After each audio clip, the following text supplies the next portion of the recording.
జమ్మూ శ్రీనగర్ను అనుసంధానం చేసేందుకు ప్రపంచంలోనే అత్యంత ఎత్తైన సింగిల్ ఆర్చ్ రైల్వే వంతెనను ఈఫిల్ టవర్ కన్నా 35 మీటర్ల ఎత్తైన ఇంజనీరింగ్ అద్భుతంగా వర్ణించే ఈ చినాబ్ రైలు వంతెనను డిజైన్ చేసింది ఓ తెలుగు మహిళ. ఈ వంతెన నిర్మాణం కోసం బెంగళూరులోని ఇండియన్ ఇన్స్టిట్యూట్ ఆఫ్ సైన్స్లోని సివిల్ ఇంజనీరింగ్ డిపార్ట్మెంట్లో geotechnical engineering professor doctor Gali Madhavilatha ఆమె బృందం 17 ఏళ్ల సమయాన్ని జాతి సేవకు అంకితం చేశారు. ఇండియన్ జియో టెక్నిక్ జనరల్ మే 28న ప్రచురించిన మహిళల ప్రత్యేక సంచికలో మాధవిలత ఓ వ్యాసాన్ని రాశారు. భారత 100 ఏళ్ల కల అయిన ఈ వంతెన నిర్మాణం డిజైనింగ్లో తాము ఎదుర్కొన్న సవాళ్లను అందులో వివరించారు.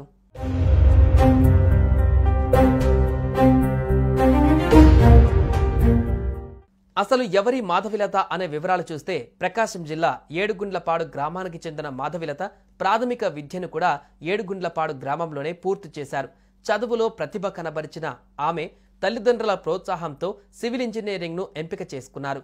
వరంగల్ ఎన్ఐటిలో ఎంటెక్, ఐఐటి మద్రాసులో ఇంజనీరింగ్ గ్రాడ్యుయేషన్ పూర్తి చేసిన డాక్టర్ మాధవిలత 2004లో ఐఐఎస్సిలో చేరడానికి ముందు ఐఐటి గుహవాటిలో బోధించారు. 2021లో ఇండియన్ జియో టెక్నికల్ సొసైటీ నుంచి జియో టెక్నికల్ ఇంజనీరింగ్ అవార్డును అందుకున్న తొలి ఉత్తమ పరిశోధకురాలు మాధవిలతే. IISc professor S K Chatterjee outstanding researcher అవార్డును, కర్ణాటక బుక్ ఆఫ్ రికార్డ్స్ నుంచి మహిళా కార్యసాధకురాలు అవార్డును కూడా అందుకున్నారు. టీమ్ ఆఫ్ ఇండియాలోని 75 మంది మహిళల్లో ఆమె అగ్రస్థానంలో నిలిచారు. అంతేకాదు, డాక్టర్ మాధవిలత ఐఐఎస్సిలో చేరినప్పుడు ఆమె తొలి మహిళా ఫ్యాకల్టీ సభ్యురాలు. అయితే ఆమె జియో టెక్నికల్ ఇంజనీరింగ్ భవనంలో మహిళల కోసం ప్రత్యేకంగా టాయిలెట్ నిర్మాణానికి కూడా ఆమె గట్టి పోరాటం చేసి సాధించారు.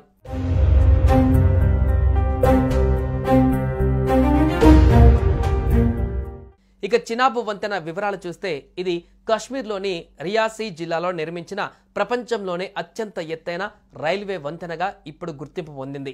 ఈ వంతెన సముద్ర మట్టానికి 359 మీటర్ల ఎత్తులో ఉంది. అంటే ఈఫిల్ టవర్ కంటే కూడా ఎత్తుగా నిలిచింది. మొత్తం పొడవు 1315 మీటర్లు. ఇందులో ప్రధాన ఆర్చ్ స్పాన్ 467 మీటర్లు విస్తరించింది. గంటకు 260 కిలోమీటర్ల వేగాన్ని భరించగల టెక్నాలజీతో రిక్టర్ స్కేలుపై 8.0 తీవ్రత ఉన్న భూకంపాలను కూడా తట్టుకునేలా నిర్మించబడింది. ఈ వంతెన నిర్మాణానికి 30,000 టన్నుల స్టీల్ను వినియోగించబడింది.